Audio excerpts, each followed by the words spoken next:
अगर आपको R O की और जानकारी चाहिए तो आप हमारे टेलीग्राम चैनल से जुड़िए, जो कि आपको डिस्क्रिप्शन में दे दिया जाएगा लिंक उसका।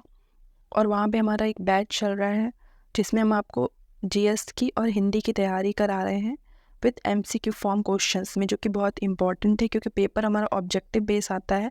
हम कितना भी पढ़ लें, लेकिन अगर हम questions objective base question solve नहीं करेंगे तो बहुत दिक्कत आती है पेपर में क्वेश्चन को समझने में। तो वो हमारा एक बैच चल रहा है, अगर आप उसको ज्वाइन करना चाहते हैं तो कर सकते हैं। बाकी हमारे टेलीग्राम चैनल से जुड़े, जिसमें कि डेली हम आपको करंट अफेयर डेली आपको क्या मिल रहा है, करंट अफेयर का क्विज करा रहे हैं, ठीक है। करंट अफेयर का डेली न्यूज़ भी दे रहे हैं वहाँ पे, तो उसका लिंक हम डिस्क्रिप्शन में नीचे दे देंगे, आप उसको ज्वाइन कर लीजिए और वहाँ से आपको पूरी जानकारी मिलती रहेगी। Hello friends, welcome to target with PCS 2.0। Target with PCS channel में आप सभी का स्वागत है। आज हम स्टार्ट कर रहे हैं तत्सम तद्भव। जैसा कि आपको पहले ही पता है कि विलोम शब्द के 2 पार्ट ऑलरेडी चैनल पे आ चुके हैं और आज हम पढ़ने जा रहे हैं तत्सम तद्भव का पहला पार्ट, जो कि आपको पता है कि आर ओ के जो 6 टॉपिक्स हैं उनमें से एक टॉपिक तत्सम और तद्भव भी है, जो कि थोड़ा डिफ़िकल्ट होता है विलोम शब्द के कंपैरिजन में। तो चलिए स्टार्ट करते हैं क्लास को। तो हमारा टॉपिक है आज का तत्सम तद्भव। पहले हम इसकी डेफिनेशन देख लेते हैं, उसके बाद इसको कैसे पहचानते हैं वो सारी चीज़ें देखेंगे और फिर एग्जांपल्स देखेंगे।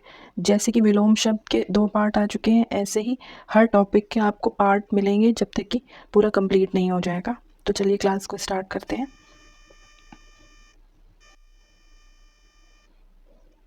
तो पहला है हमारा तत्सम।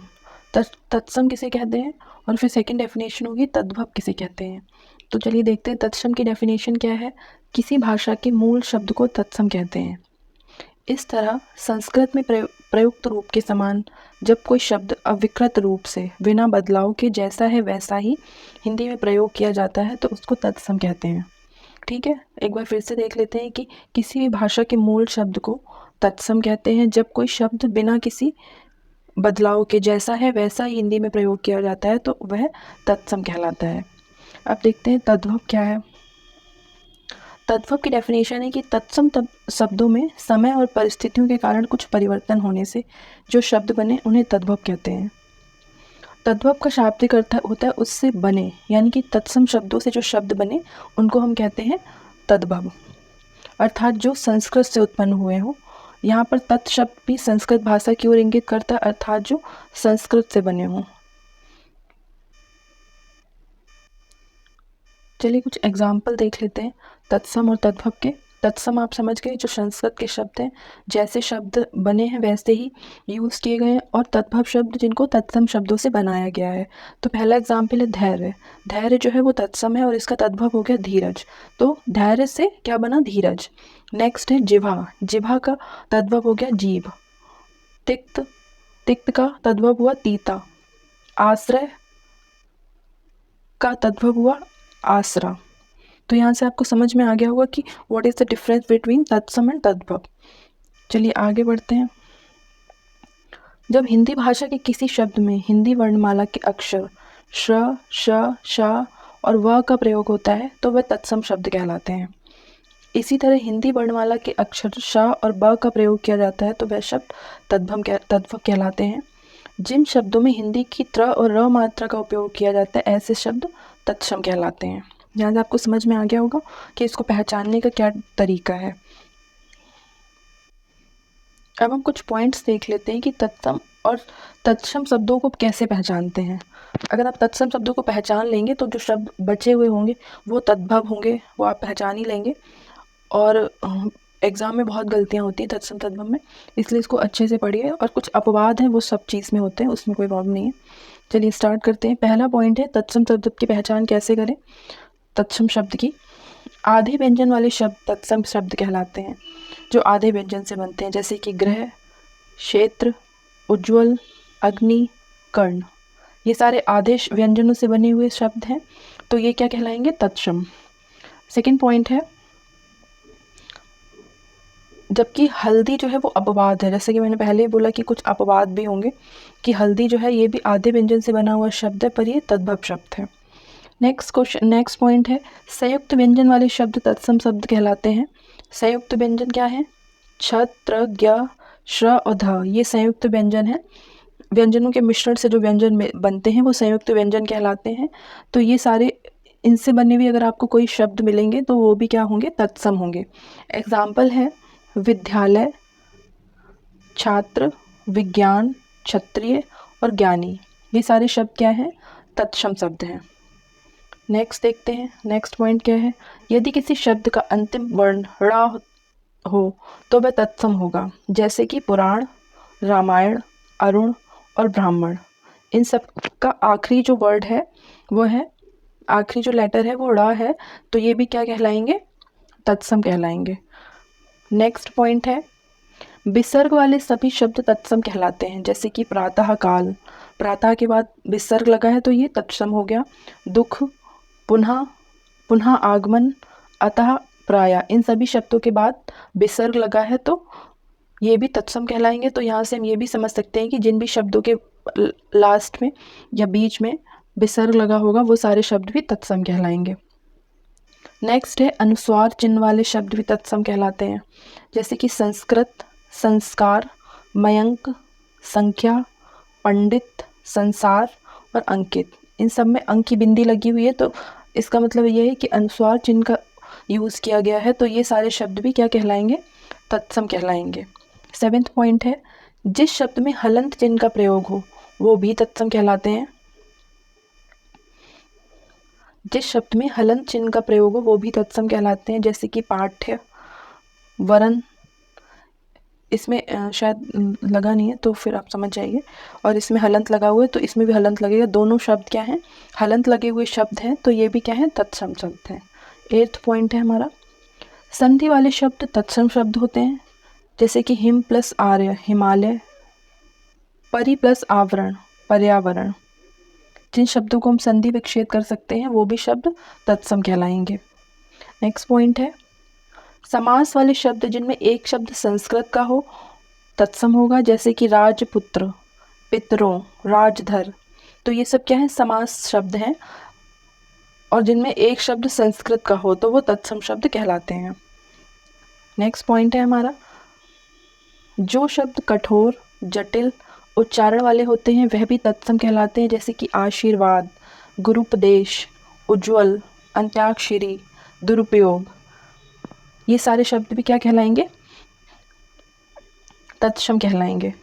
नेक्स्ट पॉइंट है हमारा संस्कृत के उपसर्ग से बने शब्द तत्सम होते हैं, जैसे कि प्रतिवर्ष, आजन्म, प्रत्यक्ष, प्रत्येक, प्रत्याहार, अध्यादेश, अध्यक्ष, स्वागतम, पराक्रम, अन्वेषण। इन सभी शब्दों को पहचानने का एक और ट्रिक है, क्योंकि ये सारे शब्द आधे शब्द से मिलकर बने हैं, तो भी आप इसको समझ सकते हैं कि ये, अगर आपको उपसर्ग नहीं समझ आएगा तो आप इससे ही पहचान लेंगे कि ये आधे व्यंजन से मिलकर बने हैं, तो ये क्या है? तत्सम शब्द है। नेक्स्ट पॉइंट है संस्कृत के प्रत्यय से बने शब्द भी तत्सम कहलाते हैं, जैसे कि गत्वा, पठनीय। नेक्स्ट पॉइंट है वेद, शास्त्र, पुराण, रामायण, महाभारत आदि संस्कृत के ग्रंथों में प्रचलित शब्द तत्सम कहलाते हैं, जैसे कि ऋग्वेद, यजुर्वेद, सामवेद, अथर्ववेद। ये भी क्या है? तत्सम शब्द है। 14th पॉइंट है हिंदू धर्म, संस्कृति, संस्कार के बोधक शब्द तत्सम होते हैं, जैसे कि ब्राह्मण, क्षत्रिय, किसी धर्म का नाम, किसी जाति का नाम, त्योहार, ये सब क्या है? तत्सम शब्द हैं। अब कुछ और हम डिफरेंस देख लेते हैं, तत्सम और तद्भव में क्या और डिफरेंस है। अभी हमने ऊपर देखा कि तत्सम शब्दों को कैसे पहचानते हैं, अब दोनों के बीच में डिफरेंस देख लेते हैं। तो तत्सम का डिफरेंस दिया है कि तत्सम शब्दों के अंत में छ वर्ण का, क्षत्रिय वाले छ का वर्ण का प्रयोग होता है, और तद्भव शब्दों में ख या छ का प्रयोग होता है, जैसे कि तत्सम में एग्जाम्पल हो गया इसका पक्षी, और तद्भव में हो गया पंक्षी।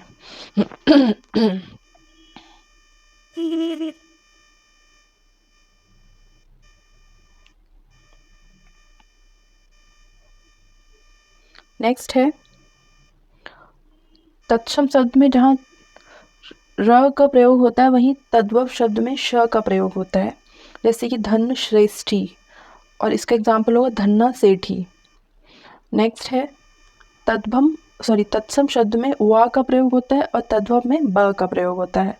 व से वड़िक और बा से बनिया। नेक्स्ट है तत्सम शब्द में र से ऋषि की मात्रा का प्रयोग होता है और तद्भव में र की मात्रा का प्रयोग होता है, जैसे कि रिक्ष और रीछ। ये हो गया आपका डिफरेंस, और तत्सम शब्दों में श वर्ण का प्रयोग होता है। नेक्स्ट है हमारा कुछ एग्जाम्पल्स हैं तत्सम और तद्भव के, तो उसको समझ लीजिए। तो पहला है हमारा अचरज, इसको बोलेंगे ये क्या है, आश्चर्य। अमोल अमूल्य। अंधेरा अंधकार। अगम अगम्य। अचानक अकस्मात।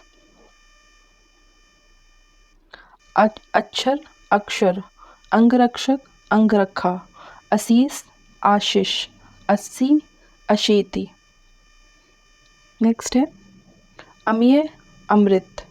अकाज अकार्य। अजान अज्ञान। अक्षत अशत। अनजाना अज्ञानी। अमोल अमूल्य। अंगुरी या अंगुली, इसका होगा अंगुली, छोटी की मात्रा आएगी। अहेर आखेट। अगाड़ी अग्रवर्ती। अरक अर्क। अहीर आभीर। अवतार अवतार। अचूक अच्युत। अनाज अन्नाध। अंगूठा अंगुष्ठ।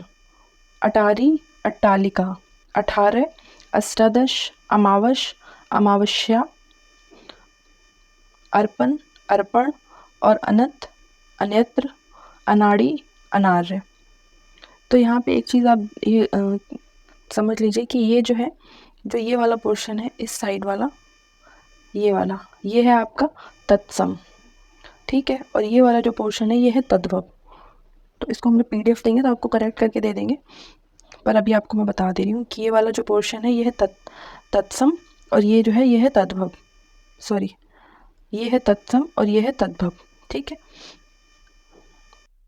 इसी के साथ ये जो तत्सम तद्भव का वीडियो ये फिनिश हो रहा है, और आप इसको क्या बोलते हैं, वीडियो को पूरा देखिए, क्योंकि एग्ज़ाम के लिए बहुत ही इम्पॉर्टेंट है। और तत्सम तद्भव में बहुत गलतियाँ होती हैं, बहुत ही बारीकी मिस्टेक से, अगर आपके 1 से 2 क्वेश्चन भी गलत हो गए तो हम एग्ज़ाम से भी बाहर हो जाते हैं।